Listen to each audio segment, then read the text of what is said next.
Hello students, how are you? My name is Ghulam Mohammad. Pan computer centre में आप सभी लोगों का वेलकम है। यहाँ पर हम लोगों ने लास्ट टाइम स्टार्ट किया था अपना पाइथन का एक कोर्स, जिसमें हम पाइथन को बिल्कुल बिगिनर्स यानी एकदम जीरो लेवल से और एडवांस लेवल तक उसको हम लेकर जाएंगे। देन यहाँ पर आज हम लोग जो बात करने वाले हैं पाइथन के लेक्चर नंबर 2 के बारे में बात करेंगे। पाइथन का लेक्चर नंबर 1 हम इससे पहले वाले लेक्चर्स को कंप्लीट कर चुके हैं। उसमें बहुत सारी चीजों के बारे में हम लोगों ने बात की थी। जैसे आप लोगों ने देखा होगा कि पाइथन बेसिकली क्या होता है, कहाँ कहाँ यूज में होता है, और मैंने कुछ एग्जाम्पल भी आपको बताए थे कि पाइथन का यूज बेसिकली सॉफ्टवेयर डेवलपमेंट में होता है, मैथमेटिक्स में होता है। तो इस तरह की बहुत सारी चीजों पर हमारा डिस्कस हुआ था लेक्चर नंबर 1 में। आज हमारे पाइथन की जो क्लास है वो लेक्चर नंबर 2 की क्लास है, जिसके अंदर हम पाइथन को थोड़ा सा और आगे फॉरवर्ड करते हैं। देखिए, किसी भी टॉपिक को स्टार्ट करने से पहले उसका फंडामेंटल, उसके कॉन्सेप्ट को समझना ये हमारे लिए कंपलसरी होता है। अगर हम किसी भी कॉन्सेप्ट को नहीं समझ पाते हैं, उसके फंडामेंटल को नहीं समझ पाते हैं, तो हमारे लिए प्रॉब्लम क्रिएट होती है। फंडामेंटल थ्योरेटिकल के बेस से क्लियर होता है, तो हमारे जो अभी लेक्चर्स चल रहे हैं पाइथन में, तो वो पाइथन के लैंग्वेज के हम पहले लेक्चर्स को कंप्लीट कर रहे हैं। आफ्टर दैट इसके प्रैक्टिकल पर भी बात करेंगे। तो आइए हम लोग बात करते हैं लेक्चर नंबर 2 की, जिसके अंदर हमने पाइथन के लेक्चर्स को देखना है, उसको समझना है क्या होता है। तो एक बार मैं फिर बता दूं, ये पाइथन का लेक्चर नंबर 2 है और इसमें हम बहुत सारे टॉपिक्स को कवर करने वाले हैं। तो आइए स्क्रीन पर चलते हैं। आपके सामने स्क्रीन पर आप देख रहे होंगे कि यहाँ पर लिखा हुआ है Python is why is Python used for. ये टॉपिक हमने लास्ट लेक्चर में कंप्लीट किया था, यानी लेक्चर 1 की जो हमारी एंडिंग हुई थी वो हमारी इस टॉपिक पर एंडिंग हुई थी। इसके बाद में हम नेक्स्ट टॉपिक पर बात करेंगे। तो बेसिकली एक बार फिर रिवाइज कर लेते हैं। Python can be used alongside software to create workflow. Python can be used on a server to create a web application. Python can connect to database system. It can also read and modify files. Python can be used to handle big data and perform complex mathematics. Python can be used for rapid prototyping or for production ready software development. Python works on different platform: Windows, Mac, Linux, Raspberry Pi, or etc. Python has a simple syntax similar to English language. Python has syntax that allows developers to write programs with fewer lines than some other programming language. Python runs on a interpreter system. ये सारी चीजें मैं आपको फिर बता रहा हूँ कि लेक्चर नंबर 1 में कंप्लीट किया हुआ था कि हमारा इंटरप्रेटर क्या होता है, हमारा कंपाइलर क्या होता है। तो बेसिकली पाइथन जो रन होता है वो हमारे इंटरप्रेटर पे होता है। Meaning that code can be executed as soon as is written. This means to prototyping can be very quick. Python can be treated in a procedural way, an object oriented way or a functional way. इसके बारे में अगर कोई भी आपके mind में question create होता है तो आप कमेंट में उस क्वेश्चन को पूछ सकते हैं या फिर हमें व्हाट्सएप के थ्रू कोई मैसेज कर सकते हैं। तो चलिए अब इसके बाद में हम नेक्स्ट टॉपिक की स्टार्टिंग करते हैं, जो कि हमारा आज का मेन टॉपिक है। तो नेक्स्ट टॉपिक में हम लोग जब आते हैं, here is a closer look at some common way Python is used. वो क्या चीजें हैं जहां पर पाइथन को हम यूज कर सकते हैं, जैसे कि अभी हमने पढ़ा और अब इसको देखने वाले हैं। तो वो क्या पॉइंट्स हैं, क्या चीजें हैं जहां पर हम पाइथन को एक अच्छे से यूज करने वाले हैं। तो आप लोग देखेंगे, सबसे पहली चीज आती है data analysis and machine learning. ये क्या है, इसके डेफिनेशन को हम लोग समझते हैं, उसके बाद में इसके एग्जाम्पल पर बात करेंगे, इसके एक्सप्लेनेशन पर बात करेंगे। देखिए, first of all we have started Python has become a staple in a data science, allowing data analysts and other professionals to use the language to conduct complex statistical calculation, create data visualizations, build machine learning algorithms, manipulate and analyze data, and complete other data related tasks. Python can build various data visualization like line and bar, graph, pie chart, histograms, and 3D plots. Python also has many libraries that enable coders to write programs for data analysis and machine learning more quickly and efficiently. देखिए, सबसे ज्यादा important points जो आपके सामने हैं, data analysis and machine learning. सबसे पहले ये इसको समझते हैं कि मशीन लर्निंग क्या होती है। देखिए, मशीन लर्निंग एक बहुत ही ज्यादा इंपॉर्टेंट टॉपिक है जिसको कनेक्ट किया जाता है आर्टिफिशियल इंटेलिजेंस से। आप लोगों ने देखा होगा आर्टिफिशियल इंटेलिजेंस का मतलब क्या होता है। आर्टिफिशियल इंटेलिजेंस का मतलब होता है कि एक वो मशीन जो खुद से चीजों को समझना स्टार्ट कर देती है, खुद से चीजों को पर रिस्पॉन्स करना स्टार्ट कर देती है, तो देन उसी को हम क्या कहते हैं, आर्टिफिशियल इंटेलिजेंस। आर्टिफिशियल इंटेलिजेंस जो काम करता है, उसका जो बेस है वो क्या है, मशीन लर्निंग। किसी भी मशीन को उसका वर्क करने का, उसके चीजों को समझाने का जो काम होता है कि मशीन हमारे द्वारा किए गए, हमारे थ्रू किए गए कोड पर वर्क करे, उस पर अपना परफॉर्मेंस दिखाना स्टार्ट कर दे, तो देन उसको हम क्या बोलते हैं, मशीन लर्निंग। बेसिकली आज बहुत सारे क्राइटेरिया में मशीन लर्निंग का यूज अलग अलग जगहों पर और अलग अलग तरह से किया जा रहा है। मशीन लर्निंग बेसिकली आप देखते हैं कि बहुत सारे प्लेटफॉर्म है जहां पर मशीन लर्निंग का यूज करते हुए चीजों को और ज्यादा डेवलप करने की कोशिश की जा रही है। तो मशीन लर्निंग की हेल्प से बस आपको एक पॉइंट ये समझना है कि कोई भी मशीन जिसकी हेल्प जिसके अंदर आप कोई कोड लिखते हो, कोई भी मशीन जिसके अंदर आप इंस्ट्रक्शन सेट करते हो, कोई भी मशीन जिसके अंदर आप अपने कोई प्रोग्रामिंग सेट करते हो और वो मशीन उन प्रोग्रामिंग कोड को एग्जीक्यूट करती है, देन उन टास्क को परफॉर्म करना स्टार्ट कर देती है। तो वो जब ऑटोमेटिकली इन चीजों को खुद से ऑपरेट करती है तो उसे हम क्या बोलते हैं, मशीन लर्निंग प्रोग्राम बोलते हैं। पाइथन जो है वो हमारा मशीन लर्निंग प्रोग्राम में भी यूज में आता है। देखिए कुछ एग्जाम्पल इसके हम उठाते हैं जिसकी हेल्प से आप लोग ये समझेंगे कि मशीन लर्निंग किस तरह से काम करती है।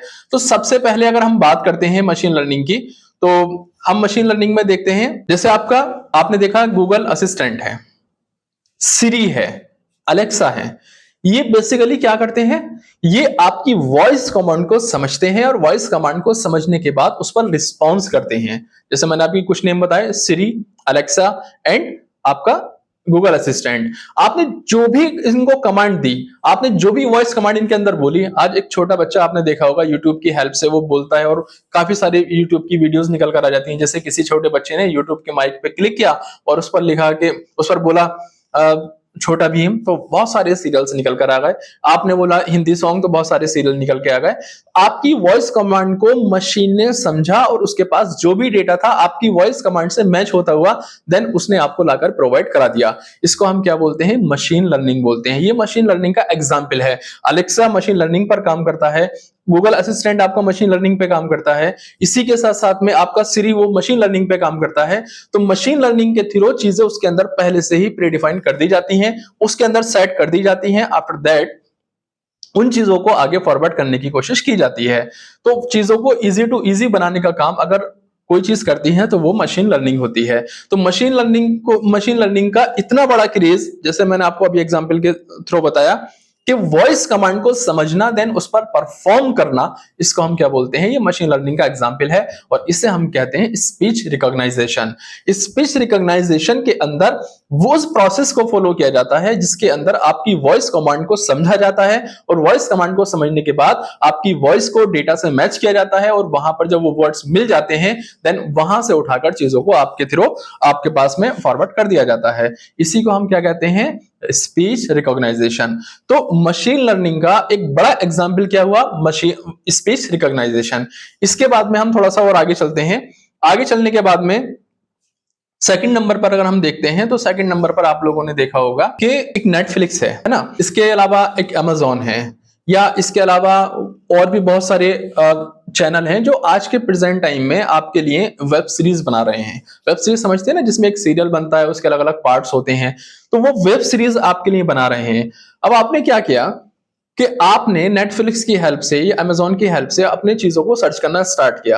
आपने जितनी चीजों को, जितनी मूवी को, सीरियल को सर्च करना स्टार्ट किया तो नेटफ्लिक्स ने आपके गिवन वर्ड से, आपके सर्चिंग वर्ड से, आपकी वॉइस कमांड की हेल्प से ये समझना स्टार्ट कर दिया कि यूजर किस टाइप की मूवी, किस टाइप के सीरियल, किस टाइप की वेब सीरीज, किस टाइप के सॉन्ग देखना चाहता है। तो वो क्या करते हैं, इसी टाइप की चीजों को वो आपके मोबाइल पर अगर आप लैपटॉप के थ्रू सर्च कर रहे हैं तो आपके लैपटॉप पर आपके यूट्यूब चैनल पे है तो आपके यूट्यूब चैनल के थ्रू वो आपको वही सारी चीजें प्रोवाइड करना शुरू कर देते हैं।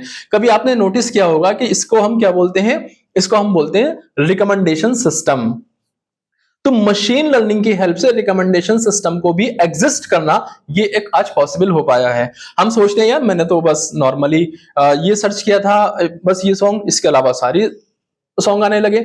यूट्यूब पर क्या होता है, आप मैथमेटिक्स के लेक्चर सर्च कीजिए, एक दिन सर्च कीजिए, 2 दिन सर्च कीजिए, उसके बाद में आपकी प्लेलिस्ट में आप ऑटोमेटिकली आपकी मैथमेटिक्स के लेक्चर आने स्टार्ट हो जाएंगे। आप पेन कंप्यूटर सेंटर का चैनल सर्च कीजिए तो वहां पर ये चैनल आना स्टार्ट हो जाएगा।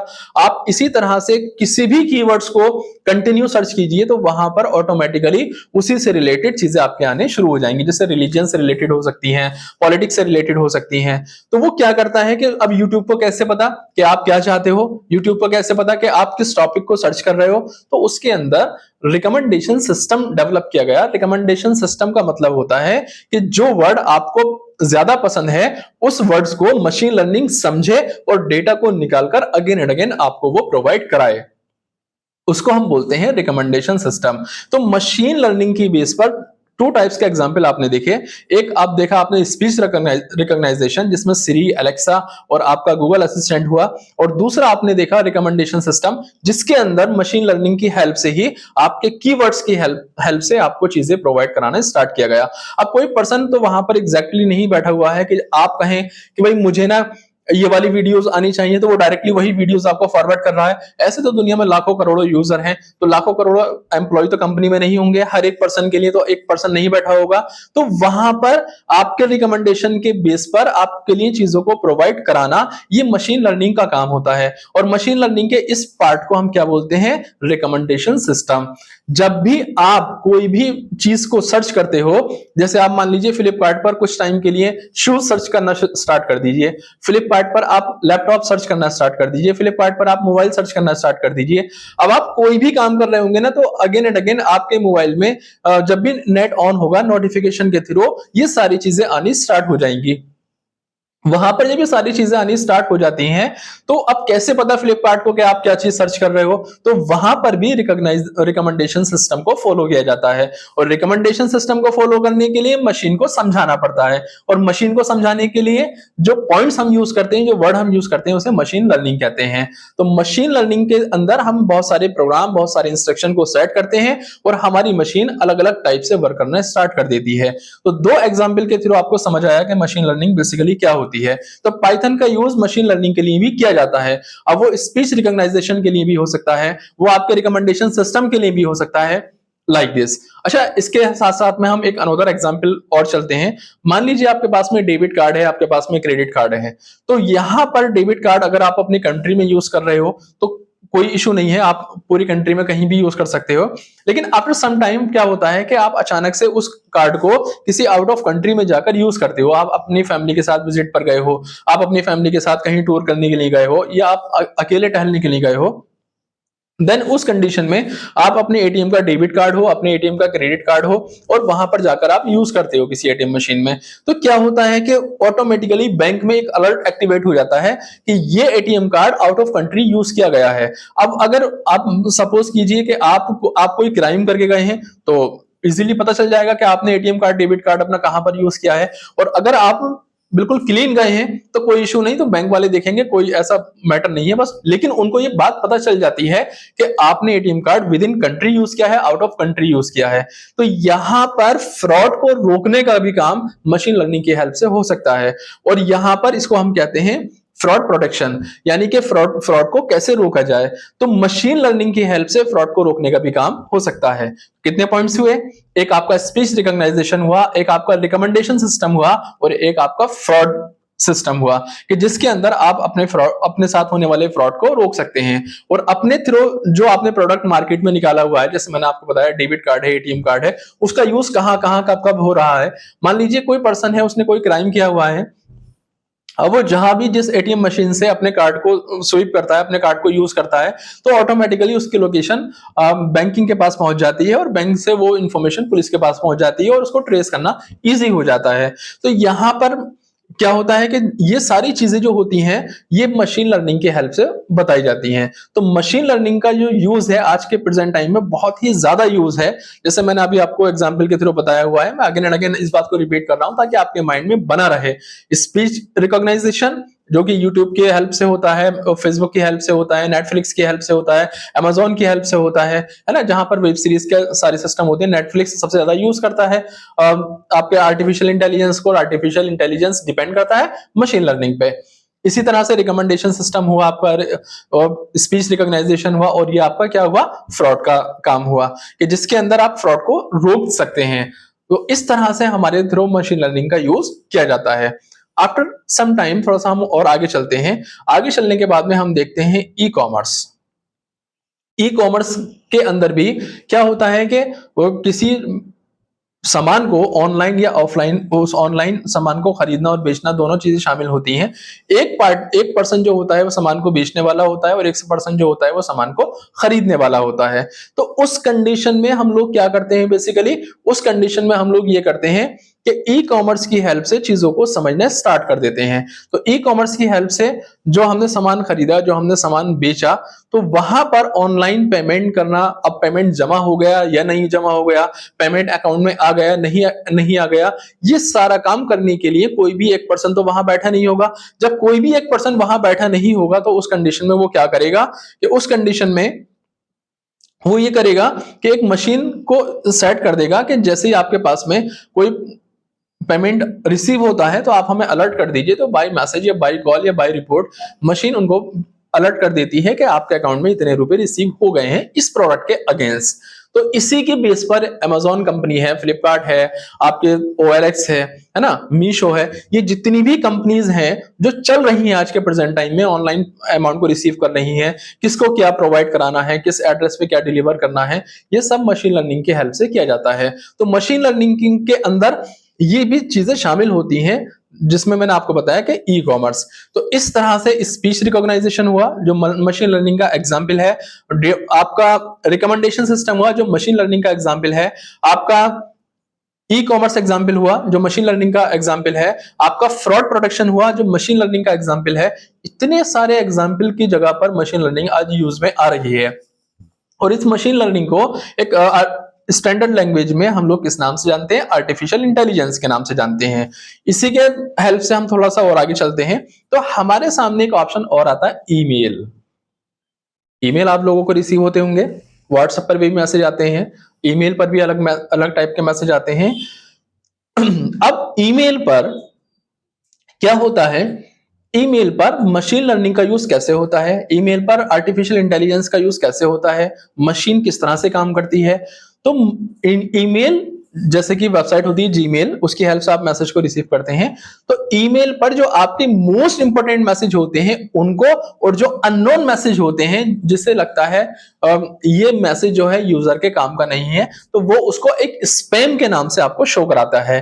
तो इस तरह से जीमेल की वेबसाइट पर ईमेल को फिल्टर करने का काम भी मशीन लर्निंग का होता है। और मशीन लर्निंग मतलब आर्टिफिशियल इंटेलिजेंस, जिसमें मशीन खुद से कुछ चीजों को सीखती है और चीजों को डेवलप करने के बाद में आपके लिए वो काम कंटिन्यू करती रहती है।